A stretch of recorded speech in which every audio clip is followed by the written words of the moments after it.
There were a lot of momentum swings in this game, so it was really going to come down to the fourth quarter to see who would come out on top. And the Chargers proved why they are one of the best teams in the AFC tonight.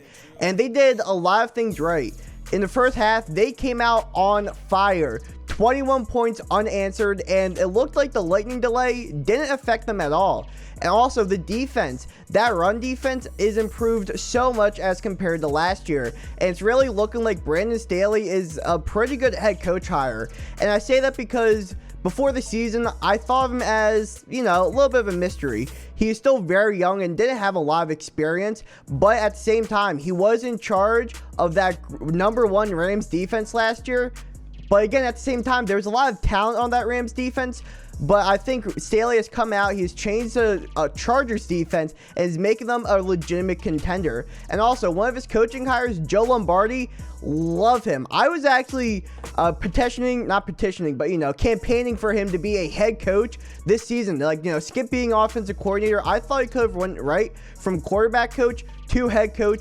But this offense is looking really good. It's resembling a lot like the New Orleans offense, which is where he came from. However, there are a couple things he could do better. I felt like he got a little bit too comfortable in the run game. He actually isn't known too much for running the ball. And I think at times he got a little bit too comfortable with it, and the Raiders started to crawl back a little bit.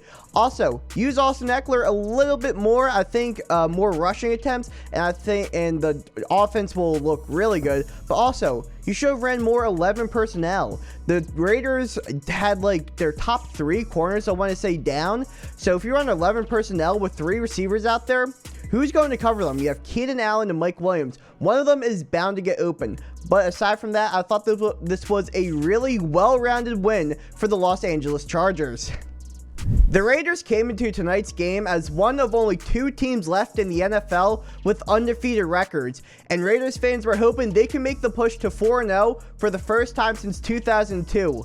But unfortunately, they came back to earth hard tonight. And before I talk about how they played overall, I want to give a shout out to Hunter Renfrow on this play here on the fake punt. 1000 football IQ, great awareness to realize that it's a fake punt and start to inch towards the gunner and tackle him and actually get a pass breakup. He looked like a hard-hitting safety there. But for Las Vegas, I did think they did a couple of things really well, and that includes the pass rush. It's a lot more deadly than last year. They could not get any pressure on the quarterback last year, and they were doing just that today, or actually this whole season. Max Crosby, Yannick Ngakoue, Carl Nassib, and Cleveland Farrell. Great pass rushing group there. But however, on the offensive side of the ball, why are you not using Kenyon Drake more? I mean, didn't you cut Rodney Harrison to make cap room from him? And now Kenyon Drake's getting 1 or 2 touches a game? Especially with Josh Jacobs not fully healthy. Why is he not your number 2 back?